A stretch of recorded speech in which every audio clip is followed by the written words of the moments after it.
হাজার সালাম সকল শহীদ স্মরণে আমার হৃদয় রেখে যেতে চাই তাদের স্মৃতির চরণে।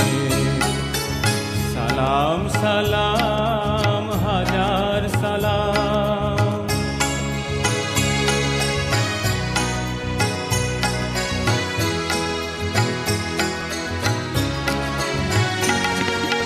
মায়ের ভাষায় কথা বলাতে স্বাধীন আশায় পথ চলাতে হাসি মুখে যা